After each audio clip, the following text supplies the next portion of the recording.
ನಮಸ್ಕಾರ ಎಲ್ಲರಿಗೂ. ನಾನು ನಿಮ್ಮ ಪ್ರೀತಿಯ ಕಲ್ಪನಾ. ಹೇಗಿದ್ದೀರಾ ಎಲ್ಲರೂ ಚೆನ್ನಾಗಿದ್ದೀರಾ ಅಂತ ಅಂದ್ಕೊಂಡಿದ್ದೀನಿ. ಇವತ್ತು ಸ್ಪೆಷಲ್ ವಿಡಿಯೋ ಏನು ಅಂದರೆ ನಮ್ಮ ಮನೆಯ ಹೋಮ್ ಟೂರನ್ನು ತೋರಿಸ್ತಾ ಇದ್ದೀನಿ. ಸೊ ನಮ್ಮ ಮನೆಯ ಹೋಮ್ ಟೂರ್ ಅಂದರೆ ಊರಲ್ಲಿರೋ ಮನೆ ಹೇಗಿದೆ, ಯಾವ ಥರ ಇದೆ ಅನ್ನೋದನ್ನು ಒಂದು ಚಿಕ್ಕದಾಗಿ ತೋರಿಸೋಣ ಅಂತ ನಿಮಗೆ ತೋರಿಸ್ತಾ ಇರೋದು. ಸೊ ಯಾಕಂದರೆ ನಾನು 1 ಇಯರ್ಗೆ ಒಂದು ಸರಿ ಹೋಗೋದು. ಸೊ ಅಲ್ಲಿ ಏನು ಅರೇಂಜ್ಮೆಂಟ್ ಮಾಡಿಲ್ಲ, ಹೇಗೆ ನಾರ್ಮಲಾಗಿ ನ್ಯಾಚುರಲಾಗಿ ಹೇಗಿದೆಯೋ ನಾನು ಅದೇ ಥರ ತೋರಿಸೋಕ್ಕೆ ಇಷ್ಟಪಡ್ತೀನಿ. ಯಾಕಂದರೆ ವ್ಲಾಗ್ಗೋಸ್ಕರ ಅಂತ ಹೇಳಿಬಿಟ್ಟು ಏನೇನೋ ತಂದು ಇಟ್ಬಿಟ್ಟು ಏನೇನೋ ಮಾಡಿ ಅಂತ ತೋರಿಸ್ತಾ ಇಲ್ಲ. ಯಾಕಂದರೆ ಅಲ್ಲಿ ಅರೇಂಜ್ಮೆಂಟು ಹಳ್ಳಿ ಕಡೆ ಯಾವ ಥರ ಅರೇಂಜ್ಮೆಂಟ್ ಮಾಡಿ ಇಟ್ಕೊಂಡಿದ್ದಾರೆ ಅನ್ನೋದನ್ನು ತೋರಿಸ್ಕೊಡ್ತಾ ಇದ್ದೀನಿ ಅಷ್ಟೇ. ಇದು ನಮ್ಮದು ಮೇನ್ ಮನೆಯ ಇಂಟರ್ನೆ ಆಗಿರುತ್ತೆ. ಸೊ ಮೇನ್ ಎದುರುಗಡೆ ಬರೋದು ನಮಗೆ ಇದು ದೊಡ್ಡ ಗೇಟು, ಈ ಥರ ಕಾಂಪೌಂಡು, ಸರೌಂಡಿಂಗ್ ಎಲ್ಲ ಫುಲ್ ಹೂವಿನ ಮರ ಇದೆ. ಸೊ ಹೂವಿನ ಮರ ಅಂದರೆ ನಮಗೆ ಯಾರ ಹತ್ರನೂ ಹೋಗಿ ಹೂ ಕೇಳುವಷ್ಟು ಅವಶ್ಯಕತೆ ಇಲ್ಲ. ಯಾಕಂದ್ರೆ ನಮ್ಮ ಮನೆಯಲ್ಲೇ ತುಂಬ ಹೂ ಬಿಡುತ್ತೆ. ಯಾಕಂದರೆ ಹೂವಿನ ಗಿಡ ಯಾಕೆ ಹಾಕಿದ್ದೀವಿ ಅಂದರೆ ನಮ್ಮ ಕಾಸ್ಟ್ ಬಂದುಬಿಟ್ಟು ಹೂಗರ್ ಅಂತ ನಾವು. ಸೊ ಯಾವುದೇ ದೇವ್ರ ಪೂಜೆ ಆಗಿರ್ಬೋದು, ದೇವಸ್ಥಾನದಲ್ಲಾಗಿರ್ಬೋದು, ಮದುವೆದಲ್ಲಾಗಿರ್ಬೋದು, ಯಾವುದೇ ಇದರಲ್ಲಾಗಿರ್ಬೋದು, ಏನೇ ಪ್ರೋಗ್ರಾಮ್ ಇದ್ದರೂ ನಮ್ಮ ಮನೆಯಿಂದನೇ ಹೂವನ್ನು ಎತ್ಕೊಂಡು ಹೋಗ್ತಾರೆ. ಅದಕ್ಕೋಸ್ಕರ ನಮ್ಮ ಮನೆ ಸುತ್ತಮುತ್ತ ಎಲ್ಲ ನಾವು ಹೂವಿನ ಗಿಡ ಎಲ್ಲ ತುಂಬ ಇಟ್ಟಿದ್ದೀವಿ. ಇದು ಬಂದುಬಿಟ್ಟು ಎದುರುಗಡೆ ಶಾಪ್, ಇದು ಕಿರಾಣಿ ಶಾಪ್, ನನ್ನ ಮೈದನ ಇಟ್ಟಿದ್ದಾರೆ. ಸೊ ನನ್ನ ಮೈದನಂದು ಕಿರಾಣಿ ಶಾಪ್ ಇದೆ. ಇದನ್ನು ಮೇಂಟೈನ್ ಮಾಡ್ಕೊಂಡ್ಬಿಟ್ಟು ಅವರು ಮನೆ, ಮಕ್ಕಳು, ಅತ್ತೆ, ಮಾವ ಎಲ್ಲ ಮೇಂಟೈನ್ ಮಾಡಿಕೊಂಡು ಅವರು ಊರಲ್ಲಿರ್ತಾರೆ. ನಾವು ಮಾತ್ರ ಬೆಂಗಳೂರಲ್ಲಿರೋದು. ಸೊ ವರ್ಷಕ್ಕೆ ಒಂದು ಸರಿ ಹೋಗ್ತೀವಿ. ಚಿಕ್ಕದಾಗಿದ್ರೂ ತುಂಬ ಅಂದರೆ ತುಂಬ ಫೇಮಸ್ ಅಂಗಡಿ ಅಂತಲೇ ಹೇಳ್ಬೋದು. ನಮ್ಮೂರಲ್ಲೇ ಚೆನ್ನಾಗಿ ಅಂಗಡಿ ಅಂದರೆ ನನ್ನ ಮೈದನ ಅಂಗಡಿ ಅಂತಲೇ ಹೇಳ್ಬೋದು. ಸುತ್ತಮುತ್ತ ಸರೌಂಡಿಂಗ್ ಪ್ಲೇಸ್ ಕೂಡ ತುಂಬ ಅಂದರೆ ತುಂಬ ಚೆನ್ನಾಗಿದೆ. ತುಂಬ ಫ್ರೀ ಕ್ಲೈಮೇಟ್ ಇರೋದು. ಎಷ್ಟು ಬೇಕಾದರೂ ಗಲಾಟೆ ಮಾಡಿ, ಎಷ್ಟು ಬೇಕಾದರೂ ಆಟ ಆಡ್ಕೊಳ್ಳಿ, ಯಾವುದೇ ಪ್ರಾಬ್ಲಮ್ ಇಲ್ಲ. ಯಾಕಂದರೆ ಎಲ್ಲ ನಮ್ಮದು ಅನ್ನೋ ಥರ ಇದೆ ಅಲ್ಲಿ. ಸೊ ಸುತ್ತಮುತ್ತ ಇರೋರು ಕೂಡ ತುಂಬ ಪ್ರೀತಿಯಿಂದ ಮಾತಾಡ್ತಾರೆ. ತುಂಬ ಅಂದರೆ ತುಂಬ ಚೆನ್ನಾಗಿರುತ್ತೆ. ಸೊ ಬನ್ನಿ ಒಳಗಡೆ ಹೋಗೋಣ. ಒಳಗಡೆ ಹೋದ ತಕ್ಷಣ ಈ ಥರ ನನ್ನ ಮಗ ಬ್ಲಾಗ್ನ ಮಾಡ್ತಾ ಇರೋದು, ನನ್ನ ಮಗ ಶೂಟ್ ಮಾಡ್ತಾ ಇದ್ದಾನೆ. ಸೊ ನಾನು ಯಾವುದೇ ಥರ ಎಡಿಟಿಂಗ್ ಮಾಡಿಲ್ಲ ಇದರಲ್ಲಿ. ಅವನು ಹೇಗೆ ಶೂಟ್ ಮಾಡಿದಾನೋ ನಾನು ಅದೇ ಥರ ಹಾಕ್ತಾ ಇರೋದು.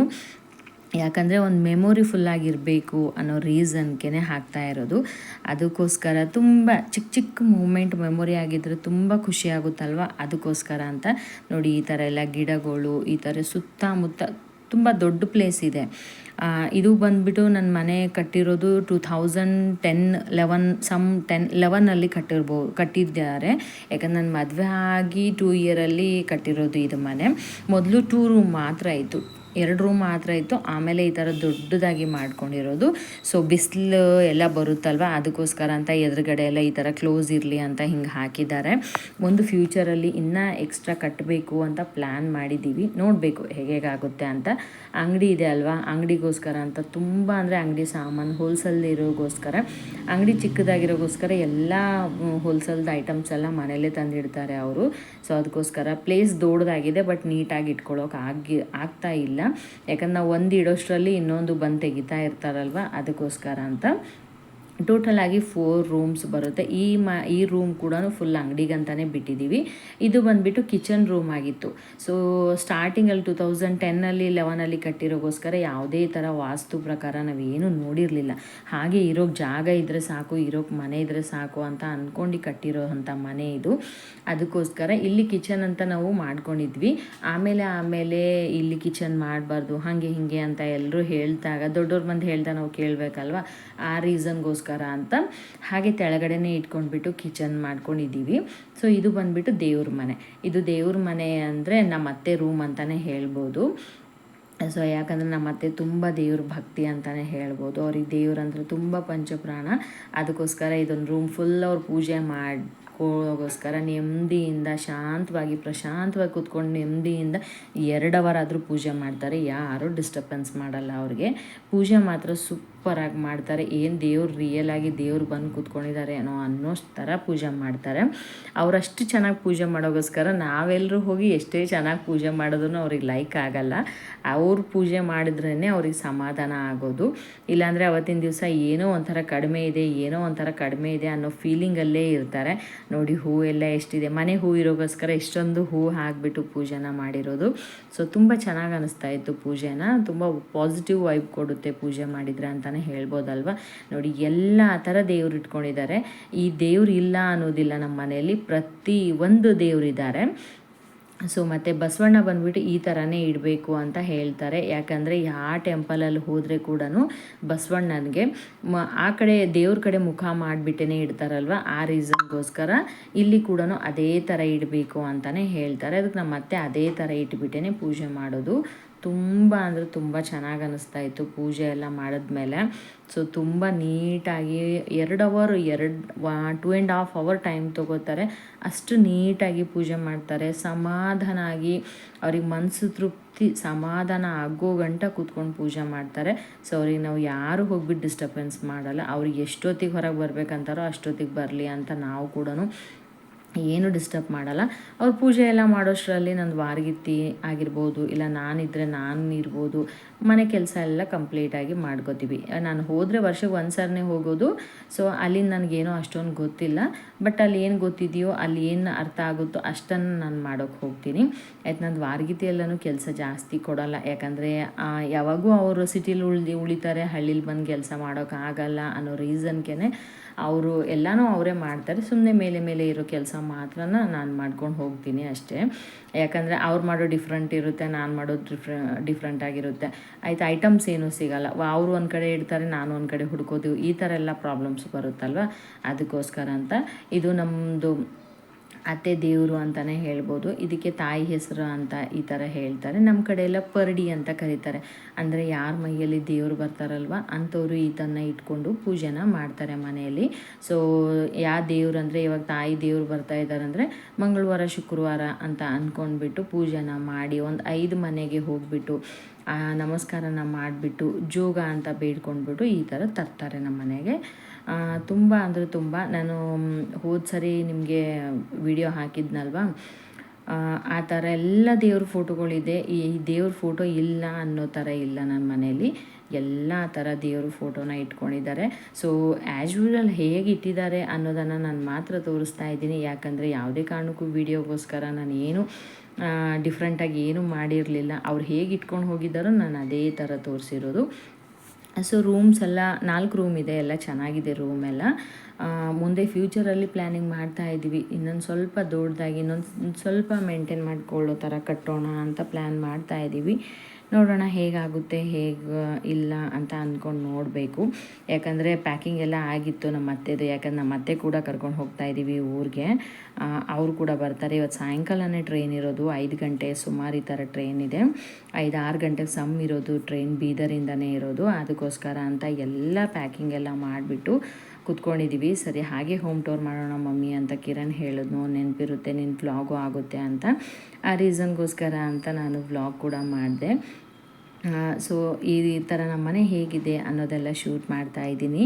ನಿಮ್ಗೆಲ್ರಿಗೂ ಇಷ್ಟ ಆಗ್ತಾಯಿದೆ ನನ್ನ ವೀಡಿಯೋಸ್ ಆಗಿರ್ಬೋದು, ನನ್ನ ವ್ಲಾಗ್ ಇಷ್ಟ ಆಗ್ತಾಯಿದೆ, ನಾನು ಮಾತಾಡ್ತಾ ಇರೋದು ನಿಮ್ಗೆ ಇಷ್ಟ ಆಗ್ತಾಯಿದೆ ಅನ್ನೋದಾದರೆ ಎಲ್ಲರೂ ಲೈಕ್ ಮಾಡೋದು ಮರಿಬೇಡಿ. ಹಾಗೆ ಹೊಸದಾಗಿ ನನ್ನ ಚಾನಲ್ನ ಫಾಲೋ ಮಾಡ್ತಾ ಇದ್ದೀರಾ ಅಂದರೆ ಸಬ್ಸ್ಕ್ರೈಬ್ ಮಾಡ್ಕೊಳ್ಳಿ. ಆದಷ್ಟು ನಿಮ್ಮ ಪ್ರೀತಿ ವಿಶ್ವಾಸನ ಕೊಟ್ಟು ನಿಮ್ಮ ಮನೆ ಮಗಳಿಗೆ ಹೇಗೆ ಬೆಳೆಸ್ತೀರೋ ಆ ಥರ ನನಗೂ ಕೂಡ ಬೆಳೆಸಿ. ನಿಮ್ಮ ಆಶೀರ್ವಾದದಿಂದ ನಾನು ಮುಂದೆ ಹೋಗಬೇಕು, ಆದಷ್ಟು ಗ್ರೋತ್ ಮಾಡ್ಕೋಬೇಕು ಅಂತ ಆಸೆ ಇದೆ. ಹೋಪ್ ನಿಮ್ಮ ಆಶೀರ್ವಾದದಿಂದ ಆಗುತ್ತೆ ಅಂತ ಅಂದ್ಕೊಂಡಿದ್ದೀನಿ. ಹಾಗೆ ಆಗುತ್ತೆ. ಯಾಕಂದರೆ ನನ್ನ ಮೇಲೆ ಎಷ್ಟು ನನಗೆ ಕಾನ್ಫಿಡೆಂಟ್ ಇದೆಯೋ ಅಷ್ಟೇ ಕಾನ್ಫಿಡೆಂಟ್ ನಿಮ್ಮ ಮೇಲೆ ಕೂಡ ಇದೆ ನನಗೆ. ಸೊ ಯಾವತ್ತೂ ಕೈ ಬಿಡಲ್ಲ ಅಂತ ನನಗೆ ಗೊತ್ತು. ಅದಕ್ಕೋಸ್ಕರ ಎಲ್ಲ ಪ್ಯಾಕಿಂಗ್ ಎಲ್ಲ ಆಗಿತ್ತು. ಪ್ಯಾಕಿಂಗ್ ಎಲ್ಲ ಮಾಡಿಬಿಟ್ಟು ಸಾಯಂಕಾಲ ಟ್ರೈನ್ ಇತ್ತಲ್ವ 5 ಗಂಟೆಗೆ ಅಂದ್ಬಿಟ್ಟು, ಸೊ ಟಕ ಅಂತ ಎಲ್ಲ ಕೆಲಸ ಮುಗಿಸ್ಕೊಂಡ್ಬಿಟ್ಟು ಮಧ್ಯಾಹ್ನಕ್ಕೆ ಲಂಚ್ಗೆ ಏನು ಬೇಕು ಅಂತ ಅದನ್ನು ಕೂಡ ರೆಡಿ ಮಾಡ್ಕೊಂಡ್ಬಿಟ್ಟು ಎಲ್ಲ ರೆಡಿ ಮಾಡಿ ಕೂತ್ಕೊಂಡಿದ್ವಿ ಅಷ್ಟೇ. ಇನ್ನೇನು ಸುಮಾರು 4 ಗಂಟೆ ಈ ಥರ ಆಗಿತ್ತು. ಒಂದು 4:30ಗೆ ಡೈರೆಕ್ಟ್ ಕ್ಯಾಬ್ ಮಾಡ್ಕೊಂಡು ಹೋಗೋಣ ಅಂತ ಅಂದ್ಕೊಂಡಿರೋದು. ಮನೆಯವ್ರದ್ದೇ ಆಟೋ ಇದೆ, ಆ ಆಟೋನ ತೊಗೊಂಡ್ಬಿಟ್ಟು ಡೈರೆಕ್ಟ್ ಬೀದರ್ ಗಂಟ ಹೋಗಬೇಕು ಅಂತ ಅಂದ್ಕೊಂಡಿದ್ವಿ. ಅದಕ್ಕೋಸ್ಕರನೇ ಒಂದು ಸ್ವಲ್ಪ ಲೇಟಾಗಿ ಬಿಟ್ರೇನು ಓಕೆ ಆಗುತ್ತೆ, ಏನೂ ಪ್ರಾಬ್ಲಮ್ ಆಗಲ್ಲ ಅಂತ ಅಂದ್ಕೊಂಡ್ಬಿಟ್ಟು ನಾವು ಕುತ್ಕೊಂಡಿರೋದು. ಎಲ್ಲ ಕೆಲಸ ಕಂಪ್ಲೀಟ್ ಮಾಡಿದ್ದೀವಿ. ಸೊ ಹಾಗೆ ವ್ಲಾಗ್ನ ಸ್ಟಾರ್ಟ್ ಮಾಡಿದ್ದಾನೆ ಕಿರಣ್. ನೋಡೋಣ ಎಲ್ಲಿನ ಗಂಟ ಹೋಗಿ ರೀಚ್ ಆಗುತ್ತೆ ಈ ವ್ಲಾಗು ಅಂತ. ಸೊ ನೋಡಿ ಯಾವ ಥರ ಎಲ್ಲ ಎಲ್ಲಿದ್ರೂ ಶಾಪ್ದೇ ಇರೋದು ಎಲ್ಲ ಸಾಮಾನು. ಯಾಕಂದರೆ ಶಾಪಲ್ಲೆಲ್ಲ ಇಟ್ಕೊಳ್ಳೋ ಪ್ಲೇಸ್ ಇಲ್ಲ. ಅದಕ್ಕೋಸ್ಕರ ಕೂಲ್ ಡ್ರಿಂಕ್ಸ್ ಆಗಿರ್ಬೋದು, ಸ್ಪ್ರೈಟ್ ಆಗಿರ್ಬೋದು, ಜ್ಯೂಸ್ಗಳು, ವಾಟರ್ ಬಾಟಲ್ಸು ಪ್ರತಿಯೊಂದು ಸಿಗುತ್ತೆ ನಮ್ಮ ಶಾಪಲ್ಲಿ. ಇದು ಸಿಗಲ್ಲ ಅನ್ನೋದಿಲ್ಲ, ಪ್ರತಿಯೊಂದು ನಮ್ಮ ಊರಿಗೇ ನಮ್ಮದೇ ದೊಡ್ಡ ಶಾಪ್ ಅಂತಲೇ ಹೇಳ್ಬೋದು.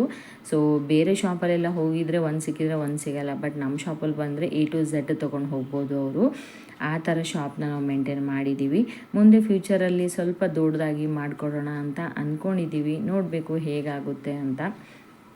ಸೊ ಪ್ಲ್ಯಾನ್ ಮಾಡ್ತಾ ಇದ್ದೀವಿ. ಅದಕ್ಕೂ ಕಾಲ ಕೂಡ ಬರಬೇಕು ಅಂತ ಹೇಳ್ತಾರಲ್ವ, ಟೈಮ್ ಸ್ವಲ್ಪ ಬೇಕು ಅಂತ ಹೇಳ್ತಾರಲ್ವ. ಟೈಮ್ ಬಂದಮೇಲೆ ಯಾವ್ಯಾವ ಟೈಮಲ್ಲಿ ಏನೇನು ಮಾಡಬೇಕು, ಏನೇನು ಆಗಬೇಕು ಅದು ಆಗೇ ಆಗುತ್ತೆ. ಇದು ಕೂಲ್ ಡ್ರಿಂಕ್ಸ್ದಿರೋದು ದೊಡ್ಡ ಫ್ರಿಡ್ಜ್ ಇರೋದು. ಸೊ ಅಲ್ಲಿ ಪ್ಲೇಸ್ ಇಲ್ಲ ಅಂತ ಬೆಡ್ರೂಮಲ್ಲಿ ಇಟ್ಟಿರೋದು. ಸೊ ಇಲ್ಲಿಂದನೇ ಯಾರಿಗೇನು ಬೇಕೋ ಅವ್ರು ಬಂದು ಗೇಟ್ ಹತ್ರ ನಿಂತ್ಕೊಂಡು ಕೇಳ್ತಾರೆ. ನಾವು ಇಲ್ಲಿಂದನೇ ಮನೇಲಿರೋರು ಕೊಡ್ತೀವಿ. ಸೊ ಅಮೌಂಟೆಲ್ಲ ಅಲ್ಲೇ ಕೊಟ್ಬಿಟ್ಟು ಪೇ ಮಾಡಿಬಿಟ್ಟು ಬರ್ತಾರೆ. ನಾವು ಇಲ್ಲಿ ಮನೇಲಿ ಇದ್ಕೊಂಡ್ಬಿಟ್ಟು ಯಾರು ಏನು ಬಂದು ಕೇಳ್ತಾರೋ ಅವ್ರಿಗೆ ಮಾತ್ರ ಕೊಡ್ತೀವಿ ಅಷ್ಟೆ. ಸೊ ನೋಡಿ ಈ ಥರ ಎಲ್ಲ ಅರೇಂಜ್ ಮಾಡಿಡೋದು. ದೊಡ್ಡ ಫ್ರಿಡ್ಜ್ ಅಲ್ವಾ, ಹಾಲಾಗಿರ್ಬೋದು, ಕೂಲ್ ಡ್ರಿಂಕ್ಸು ಪ್ರತಿಯೊಂದು ಇದರಲ್ಲೇ ಅರೇಂಜ್ ಮಾಡಿಡೋದು. ಯಾಕಂದರೆ ಸಪ್ರೇಟ್ ಅಂತೂ ಇಡೋಕ್ಕಾಗಲ್ಲ ಪ್ಲೇಸು. ಅದಕ್ಕೋಸ್ಕರ ಇದರಲ್ಲೇ A to Z ಇರೋದು. ತುಂಬ ದೊಡ್ಡ ಫ್ರಿಡ್ಜ್ ಇರೋದು. ಅದಕ್ಕೋಸ್ಕರ ಅಂತ ಹೇಳಿಬಿಟ್ಟು ಇದು ಶಾಪ್ಗೋಸ್ಕರನೇ ಅಂತ ತಂದಿರೋದಲ್ವ, ಅದರಿಂದ A to Z ಇದರಲ್ಲೇ ಇಡ್ತೀವಿ. ಹಿಂಗೆ ಯಾವುದು ಸಪ್ರೇಟ್ ಆಗಿ ಇಡೋದು, ಆ ಕಡೆ ಈ ಕಡೆ ಮಾಡೋದು ಈ ಥರ ಎಲ್ಲ ಮಾಡಲ್ಲ. ಸೊ ನೀಟಾಗಿ ಅರೇಂಜ್ ಮಾಡಿ ಇಡ್ತೀವಿ. ಎಷ್ಟೇ ನೀಟಾಗಿ ಅರೇಂಜ್ ಮಾಡಿ ಇಟ್ಟಿದ್ರೆ ಕೂಡ ಮಕ್ಕಳು ಬಂದು ತೆಗಿತಾ ಇರ್ತಾರೆ, ಏನಾದರೂ ಒಂದು ಕೇಳ್ತಾ ಇರ್ತಾರೆ. ಇವಾಗ ಸಡನ್ ಮಾಡಿ 10 ಜನ ಇದ್ದೀವಿ ಅಂದರೆ 10 ಜನದ ಕೈ ಇದರಲ್ಲೇ ಇರುತ್ತೆ. ಆ ಥರ ಯಾಕಂದರೆ ಯಾರು ಫ್ರೀ ಇರ್ತಾರೋ ಟಕ್ಕಂತ ಹೇಳೋದು ಕೊಡೋದು ಈ ಥರ ಮಾಡ್ತಾ ಇರ್ತೀವಿ. ಆ ರೀಸನಿಂದನೇ ಈ ಥರ ದೊಡ್ಡದು ತಂದು ಇಟ್ಟಿರೋದು. ನೋಡಿ ಇದು ನಮ್ಮದು ನಾಯಿ. ಸೊ ಎನಿ ಟೈಮ್ ಇಲ್ಲೇ ಬಿದ್ಕೊಂಡಿರುತ್ತೆ. ಇದು ಮೆಟ್ಲ್ ಕೆಳಗಡೆ ಒಂದು ಬಾತ್ರೂಮ್ ಇದೆ. ಸೊ ಔಟ್ಸೈಡ್ ಒಂದು ಬಾತ್ರೂಮ್ ಇದೆ. ಇದು ಮೆಟ್ಲ್ ಕೆಳಗಡೆ ಇರೋ ಬಾತ್ರೂಮ್ನ ಯೂಸ್ ಮಾಡ್ತೀವಿ. ಔಟ್ಸೈಡ್ ಇರೋ ಬಾತ್ರೂಮು ಜಾಸ್ತಿ ಯೂಸ್ ಮಾಡಲ್ಲ, ಏನೂ ಇಲ್ಲ. ಸೊ ನಂದು ವಾರ್ಗಿತಿ ಮಗನು ನಿಂತ್ಕೊಂಡ್ಬಿಟ್ಟು ಹಾಯ್ ಹಲೋ ಅಂತ ಎಲ್ಲನೇ ಮಾಡ್ತಾನೆ. ಸೊ ಅವನೇ ನಾನು ಶೂಟ್ ಮಾಡ್ತೀನಿ ಅಂತ ಹೇಳ್ತಾ ಇದ್ನು. ನಿಂಗೆ ಬರಲ್ಲಮ್ಮ, ನೀನು ಮಾಡಬೇಡ ಅಂತ ಹೇಳಿರೋಗೋಸ್ಕರ ನಿಂತ್ಕೊಂಡು ನೋಡ್ತಾ ಇದ್ದಾನೆ ನಾವು ಏನು ಮಾಡ್ತಾ ಇದ್ದೀವಿ ಅಂತ. ಸೊ ಇದು A to Z ಕಿರಣ್ ಮಾಡಿರೋದು. ನೋಡಿ ನಿಮ್ಗೆ ವಿಡಿಯೋದಲ್ಲಿ ನಿಂಗೆ ತೋರಿಸ್ತೀನಿ ಅಂತ ಹೇಳಿರೋಗೋಸ್ಕರ ಈ ಥರ ಕಣ್ಣು ಮುಚ್ಕೊಂಡು ಸ್ಮೈಲ್ ಮಾಡ್ಕೊಂಡು ಕೂತ್ಕೊಂಡಿರೋದು. ಸೊ ಮೇಲೆ ಇವಾಗ ಹೋಗಬೇಕು ಟಾಪ್ ಮೇಲೆ ಹೋದರೆ ಕೂಡ ಈವ್ನಿಂಗ್ ಟೈಮಲ್ಲಿ ಮಾತ್ರ ಸಿಕ್ಕಾಪಟ್ಟೆ ಗಾಳಿ ಬರುತ್ತೆ. ತುಂಬ ಅಂದರೆ ತುಂಬ ಬೇಸಿಗೆ ರಜೆ ಅಂತ ಸ್ಟಾರ್ಟ್ ಆಯಿತು ಅಂದರೆ ನಮ್ಮ ಫುಲ್ ಫ್ಯಾಮ್ಲಿ ಎಲ್ಲ ಮೇಲೇ ಮಲಗುತ್ತೆ. ಯಾಕಂದರೆ ಅಷ್ಟು ತಣ್ಣಗೆ ಗಾಳಿ ಬರುತ್ತೆ. ತಣ್ಣಗೆ ಗಾಳಿ ಮುಂದೆ ಯಾವ ಫ್ಯಾನು ಬೇಡ, ಯಾವ ಕೂಲರು ಬೇಡ ಅನಿಸುತ್ತೆ, ಯಾವ AC ಬೇಡ. ಅಷ್ಟು ಕೂಲಾಗಿ ಕ್ಲೈಮೇಟ್ ಇರುತ್ತೆ. ತುಂಬ ಅಂದರೆ ತುಂಬ ಚೆನ್ನಾಗಿ ಕೂಡ ಇರುತ್ತೆ ನೋಡೋಕ್ಕೆ. ಸೊ ಸುತ್ತಮುತ್ತ ಕ್ಲೈಮೇಟ್ ಕೂಡ ತುಂಬ ಅಂದರೆ ತುಂಬ ಚೆನ್ನಾಗಿದೆ. ನಮ್ಮ ಬ್ಯಾಂಗ್ಳೂರಲ್ಲಿ ಒಂದು ಗಿಡ ಮರ ಹುಡ್ಕೋಣ ಅಂದ್ರೂ ಬೇಗ ಕಣ್ಣಿಗೆ ಕಾಣಿಸಲ್ಲ ನಮ್ಮ ಮನೇಲಿ. ಸೊ ಇಲ್ಲಿ ಮಾತ್ರ ಹಳ್ಳಿಯಲ್ಲಿ ತುಂಬ ಚೆನ್ನಾಗಿರೋ ಗಿಡಗಳೆಲ್ಲ ಇದೆ. ವಾತಾವರಣ ಕೂಡ ಚೆನ್ನಾಗಿದೆ. ಅಲ್ಲಿದ್ದರೆ ಏನೂ ಗೊತ್ತಿಲ್ಲ, ತುಂಬ ಸರಿ ಫೀಲ್ ಮಾಡಿದ್ದೀನಿ. ಅಲ್ಲಿ ಏನು ಪ್ರಾಬ್ಲಮ್ಮೇ ಬರಲ್ಲ, ಏನು ಒಂದು ನೋವು ಕೂಡ ಆಗಲ್ಲ. ಅಷ್ಟು ಥರ ಹೆಲ್ದಿಯಾಗಿರ್ತೀವಿ ಅನ್ನೋ ಥರ ಫೀಲ್ ಇರುತ್ತೆ. ಅದೇ ಇಲ್ಲಿ ಬೆಂಗಳೂರಲ್ಲಿ ಬಂದರೆ ಏನೋ ಒಳಗಡೆ ಇದ್ದು ಒಂಥರ ಫೀಲ್ ಆಗಿಬಿಡುತ್ತೆ. ಮನಸ್ಸೆಲ್ಲ ಒಂಥರ ಬೋರ್. ಅಲ್ಲಿ ಏನಾದರೂ ಬೇಜಾರಾದ್ರೂ ಒಂದು 5 ನಿಮಿಷ ಆ ಕಡೆ ಈ ಕಡೆ ನೋಡಿದ್ಮೇಲೆ ಮೈಂಡ್ ಸ್ವಲ್ಪ ಡೈವರ್ಟ್ ಆಗಿಬಿಡುತ್ತೆ. ಬಟ್ ಇಲ್ಲಿ ಬೆಂಗಳೂರಲ್ಲಿ ನಮ್ಮ ಮನೇಲಿ ಇದ್ದಾಗ ಮಾತ್ರ ಏನಾಗುತ್ತೆ, ಒಳಗಡೆನೇ ಇದ್ದು ಮೈಂಡ್ ಏನೂ ಡೈವರ್ಟ್ ಆಗಲ್ಲ, ಏನೂ ಇಲ್ಲ. ಅದೇ ಸುತ್ತಾ ಇರುತ್ತೆ. ಟೇಪ್ ರೆಕಾರ್ಡ್ ಹೆಂಗೆ ಸುತ್ತುತ್ತಲ್ವ ಆ ಥರ ತಲೆಯಲ್ಲಿ ಸುತ್ತಾನೇ ಇರುತ್ತೆ, ಹಾಗಾಗುತ್ತೆ. ಅದಕ್ಕೋಸ್ಕರ ನೋಡಿ ಮೇಲೆ ನಿಂತ್ಕೊಂಡು ಶೂಟ್ ಮಾಡ್ತಾಯಿದ್ರೆ ಯಾವ ಥರ ಕಾಣಿಸ್ತಾ ಇತ್ತು ಅಂತ. ತುಂಬ ಅಂದರೆ ತುಂಬ ಚೆನ್ನಾಗಿ ಕ್ಲೈಮೇಟ್ ಇದೆ, ತುಂಬ ಇಷ್ಟ ಆಗುತ್ತೆ. ಸೊ ಇದು ಹಿಂದಕ್ಕಿನ ಕಾಲದಲ್ಲಿ ಅರ್ಗಲ್ಲಂತ ಹಾಕ್ತಾರಲ್ವ. ಸೊ ಇವಾಗಂತೂ ಯಾರ ಮನೇಲೂ ಇರ್ತಾ ಇಲ್ಲ, ತುಂಬ ಕಡಿಮೆ ಆಗಿದೆ ಇವಾಗೆಲ್ಲ. ಸೊ ತುಂಬ ಚೆನ್ನಾಗಿದೆ, ಬಟ್ ತುಂಬ ದಿವಸದ ಆಯ್ತಲ್ವ, ಆ ರೀಸನ್ನಿಂದ ಸ್ವಲ್ಪ ಇದು ಆಗಿದೆ, ರಿಪೇರಿ ಮಾಡೋ ಥರ ಬಂದಿದೆ ಅಂತ ಹೇಳ್ತಾ ಇದ್ರು. ಸೊ ಮುಂದಿನ ಫ್ಯೂಚರಲ್ಲಿ ಏನಾದರೂ ಆದರೆ ಚೇಂಜಸ್ ಮಾಡಬೇಕು. ಸೊ ಚೇಂಜಸ್ ಮಾಡೋದಿದ್ದರೆ ಕೂಡ ನಿಮ್ಮ ಜೊತೇಲಿ ಶೇರ್ ಮಾಡ್ತೀನಿ, ಪ್ರತಿಯೊಂದು ಶೇರ್ ಮಾಡ್ತೀನಿ ನಿಮ್ಮ ಜೊತೇಲಿ. ಯಾಕಂದರೆ ನಾನು ವ್ಲಾಗ್ ಅಂತ ಹಾಕಿರೋದು, ಇವಾಗ ನೀವು ಕೂಡ ನಮ್ಮ ಫ್ಯಾಮ್ಲಿ ಮೆಂಬರ್ ಥರನೇ ಇದ್ದೀರಾ. ಸೊ ನಮ್ಮ ಫ್ಯಾಮ್ಲಿ ಮೆಂಬರ್ ಮುಂದೆ ಯಾವುದು ಇದು ಮಾಡಬಾರ್ದು ಅಂತ ಹೇಳ್ತಾರಲ್ವ, ಆ ಥರ ನಮ್ಮದು ಏನೇ ಇದ್ರೂ ನಿಮಗೂ ಕೂಡ ಹೇಳಬೇಕು ಅಲ್ವಾ. ಅದರಿಂದ ನೋಡಿ ಯಾವ ಥರ ಇದೆ ಅಂತ ನೋಡ್ತಾ ಇದ್ದೀರಲ್ಲ. ನಿಮಗೆಲ್ರಿಗೂ ಹೇಗೆ ಅನ್ನಿಸ್ತು, ನಮ್ಮನೆಯ ಹೋಮ್ ಟೂರ್ ಯಾವ ರೀತಿ ಇದೆ, ಹೇಗೆ ಅನ್ನಿಸ್ತು ಅನ್ನೋದನ್ನೆಲ್ಲ ಕಮೆಂಟ್ ಮೂಲಕ ತಿಳಿಸ್ಬೇಕು. ಸೊ ಕಮೆಂಟಲ್ಲಿ ನನಗೆ ನಮ್ಮ ಮನೆ ಹೇಗೆ ಅನ್ನಿಸ್ತು, ಯಾವ ಥರ ಅನ್ನಿಸ್ತು, ಏನಾದರೂ ಚೇಂಜಸ್ ಮಾಡಬೇಕಾ, ಏನು ಎತ್ತ ಅಂತ ನನಗೇನಾದರೂ ಒಂದು ಕಾಮೆಂಟ್ಸ್ ಮಾಡಿ, ಓಕೆನಾ. ಆ ಕಮೆಂಟ್ಸ್ ಮೂಲಕ ನಾನು ಫಾಲೋ ಮಾಡಿಬಿಟ್ಟು ಆದಷ್ಟು ಟ್ರೈ ಮಾಡ್ತೀನಿ ಚೇಂಜ್ ಮಾಡೋಕ್ಕೆ. ಯಾಕಂದರೆ ಹೋಪಲ್ಲಿ ನಾವಿರಲ್ವಲ್ಲ, ಅದಕ್ಕೆ ನನಗೇನು ಚೇಂಜ್ ಮಾಡೋ ಅವಶ್ಯಕತೆ ಇರಲ್ಲ. ಯಾಕಂದರೆ ಅವ್ರಿಗೆ ಹೆಂಗೆ ಕಂಫರ್ಟೇಬಲ್ ಇರುತ್ತೋ ಆ ಥರ ಮನೇನ ಇಟ್ಕೋತಾರೆ. ಸೊ ನಾವಿರೋ ಕಡೆ ನಮ್ಗೆ ಹೆಂಗೆ ಕಂಫರ್ಟೇಬಲ್ ಅನಿಸುತ್ತೋ ನಾವು ಆ ಥರ ಇಟ್ಕೋತೀವಿ. ನಾವು 2 ದಿವಸ ಹೋಗೋಗೋಸ್ಕರ ಅವ್ರಿಗೆ ಚೇಂಜ್ ಮಾಡಿ ಅಂತಂದರೆ ಮಾಡೋಕ್ಕಾಗಲ್ವಲ್ಲ, ಅದು ಸರಿ ಹೊಂದಲ್ವಲ್ಲ. ಆ ರೀಸನ್ಗೋಸ್ಕರ ಅಲ್ಲಿ ಹೇಗಿರುತ್ತೋ ನಾವು ಅದೇ ಥರ ಮೇಂಟೈನ್ ಮಾಡಿಕೊಂಡೇ ಬರ್ತೀವಿ. ಸೊ ನಿಮಗೂ ಕೂಡ ಅಲ್ಲಿ ಹೇಗಿಟ್ಟಿದ್ದಾರೋ ಹೇಗಿದೆಯೋ ಅದೇ ಥರ ತೋರಿಸಿರೋದು. ನಾನು ಯಾವುದೇ ಥರ ಕ್ಲೀನಿಂಗು, ಯಾವುದೇ ಥರ ಅರೇಂಜ್ಮೆಂಟ್ ಆಗಲಿ ಈ ಥರ ಎಲ್ಲ ಏನೂ ಮಾಡಿಲ್ಲ. ಎಲ್ಲ ರೆಡಿಯಾಗಿ ಸುತ್ತಮುತ್ತ ಕ್ಲೈಮೇಟ್ ಎಲ್ಲ ಚೆನ್ನಾಗಿತ್ತು. ಸೊ ಬೇಗ ಬೇಗ ರೆಡಿ ಆಗಬೇಕು. ಇವಾಗ ಇದರಲ್ಲೇ ಮಾತಾಡೋದೆಲ್ಲ ಆಗಲ್ಲ, ಯಾಕಂದರೆ ಟೈಮ್ ಆಗುತ್ತಲ್ವಾ, 6 o'clock ಟ್ರೈನ್ ಇರೋದು. ಅಷ್ಟರಲ್ಲಿ ನಾವು ಹೋಗಿ ರೀಚ್ ಲೇಟ್ ಆಗಿತ್ತು. ಆ ರೀಸನ್ಗೋಸ್ಕರ ನಾನು ಎಲ್ಲ ರೆಡಿ ಆದಮೇಲೆ ಮಾಡಿ ಹೋಗೋಣ, ಲೇಟ್ ಆಗುತ್ತೆ ಅಂತ ಅಂದ್ಕೊಂಡ್ಬಿಟ್ಟು. ಯಾಕಂದರೆ ಟ್ರೈನ್ ಅಲ್ವಾ, ಬಸ್ ಇದ್ದರೆ ಹೆಂಗೋ ಒಂದು 5 ನಿಮಿಷ ನಿಂದಿರಿಸ್ಬೋದು ಬರ್ತಾ ಇದ್ದೀವಿ ಅಂತ. ಟ್ರೈನಿಗೆ ಹೆಂಗೆ ನಿಂದಿರ್ಸೋಕ್ಕಾಗುತ್ತೆ ಅಲ್ವಾ. ಅದಕ್ಕೆ ಟ್ರೈನ್ ಟೈಮಲ್ಲಿ ಯಾವಾಗಲೂ 1/2 hour ಮುಂಚೆ ನಾವು ನಿಂತ್ಕೋಬೇಕು. ಸೊ ಟ್ರೈನ್ಗೋಸ್ಕರ ನಾವು ವೆಯ್ಟ್ ಮಾಡಬೇಕೆ ಹೊರತು ನಮಗೋಸ್ಕರ ಟ್ರೈನ್ ವೆಯ್ಟ್ ಮಾಡಲ್ಲ ಯಾವತ್ತು. ಆ ರೀಸನ್ಗೋಸ್ಕರ ಬೇಗನೆ ಬಂದು ಒಂದು 10 minutes ಮುಂಚೆನೇ ಬಂದಿರೋದು. ಬೇಗ ಅಂದ್ರೂ ತುಂಬ ಬೇಗನೂ ಬಂದಿರಲಿಲ್ಲ. ನಾವು ಜಸ್ಟ್ ಬಂದು ಬ್ಯಾಗೆಲ್ಲ ಇಟ್ಟುಬಿಟ್ಟು ಒಂದು 5 minutes ನಿಂತ್ಕೊಳ್ಳೋಷ್ಟರಲ್ಲಿ ಟ್ರೈನ್ ಬಂದುಬಿಟ್ಟು. ಟ್ರೈನಲ್ಲೆಲ್ಲ ಕುತ್ಕೊಂಡ್ಬಿಟ್ಟು ನೋಡಿ ಹೇಗೆ ಕಾಣಿಸ್ತಾ ಇದೆ ಅಂತ ನಮ್ಮ ಬೀದರು. ಸೊ ನೆಕ್ಸ್ಟ್ ಮತ್ತು ಯಾವಾಗ ಬರ್ತೀವೋ ಗೊತ್ತಿಲ್ಲ ಊರಿಗೆ. ಹೋಪ್ 1 ವರ್ಷ ಆಗುತ್ತೋ ಏನೋ ಅಂತ ಅಂದ್ಕೊಂಡಿದ್ದೀವಿ. ಸೊ ಗೊತ್ತಿಲ್ಲ. ಮತ್ತು ನೆಕ್ಸ್ಟ್ ಕೂಡ 1-2 ಫಂಕ್ಷನ್ ಇದೆ. ಆ ಫಂಕ್ಷನ್ಗೆ ಬರ್ತೀನಿ ಇಲ್ಲ ಅಂತ ನನಗೆ ಗೊತ್ತಿಲ್ಲ. ಯಾಕಂದರೆ ನಾನು ಯಾವುದಕ್ಕೂ ಅಟೆಂಡೇ ಆಗಲ್ಲ, ಯಾವ ಫಂಕ್ಷನ್ಗೂ ಅಟೆಂಡ್ ಆಗಲ್ಲ ಬೇಗ. ಸೊ ಏನಾಗುತ್ತೋ ಗೊತ್ತಿಲ್ಲ, ಬಂದಾಗ ನೋಡ್ಕೊಳ್ಳೋಣ. ಸೊ ಸ್ಟೇಷನ್ಗೆಲ್ಲ ಯಶವಂತಪುರ ಸ್ಟೇಷನಲ್ಲಿ ಇಳಿದ್ಬಿಟ್ಟು ಕ್ಯಾಬ್ಗೋಸ್ಕರ ವೆಯ್ಟ್ ಮಾಡ್ತಾ ಇದ್ದೆ. ಲಗೇಜ್ ಮಾತ್ರ ಸಿಕ್ಕಾಪಟ್ಟೆ ಇತ್ತು, ತರೋಷ್ಟರಲ್ಲಿ ಸಾಕಾಗ್ಬಿಟ್ಟಿತ್ತು. ಅದಕ್ಕೋಸ್ಕರ ಫೈನಲಿ ಕ್ಯಾಬೆಲ್ಲ ಬುಕ್ ಮಾಡ್ಕೊಂಡು ಮನೆಗೆ ಬಂದ್ವಿ. ಫುಲ್ ಟಯರ್ಡ್ ಆಗಿತ್ತು. ಮನೆಗೆ ಬಂದು ಫ್ರೆಶ್ ಅಪ್ ಎಲ್ಲ ಆಗಿಬಿಟ್ಟು ನಿದ್ದೆ ಮಾತ್ರ ಸಿಕ್ಕಾಪಟ್ಟೆ ಬರ್ತಾಯಿತ್ತು. ಯಾಕಂದರೆ ನೈಟ್ ನಿದ್ದೆನೇ ಮಾಡಿರಲಿಲ್ಲ ಸ್ವಲ್ಪ ಕೂಡ. ಅದಕ್ಕೋಸ್ಕರ ಇವಾಗ 1-2 hour ಆದರೂ ಮಲ್ಕೊಂಡ್ರೆ ಮೈಂಡ್ ಸ್ವಲ್ಪ ಫ್ರೆಶ್ ಆಗೋದು. ಸೊ ಇವತ್ತಿನ ವಿಡಿಯೋ ನಿಮಗೆಲ್ಲರಿಗೂ ಇಷ್ಟ ಆಗಿತ್ತು ಅಂದರೆ ಲೈಕ್ ಮಾಡಿ, ಶೇರ್ ಮಾಡಿ, ಕಾಮೆಂಟ್ ಮಾಡಿ, ಸಬ್ಸ್ಕ್ರೈಬ್ ಮಾಡ್ಕೊಳ್ಳಿ. ಹಾಗೆ ನಿಮ್ಮ ಸಪೋರ್ಟ್ ಯಾವಾಗಲೂ ಹೀಗೆ ಇರಲಿ ಅಂತ ಅಂದ್ಕೊಂಡು ವ್ಲಾಗ್ನ ಎಂಡ್ ಮಾಡ್ತಾ ಇದ್ದೀನಿ. ಮುಂದಿನ ವಿಡಿಯೋದಲ್ಲಿ ಇನ್ನಷ್ಟು ಒಳ್ಳೆ ವ್ಲಾಗ್ನ ತರೋಕ್ಕೆ ಟ್ರೈ ಮಾಡ್ತೀನಿ.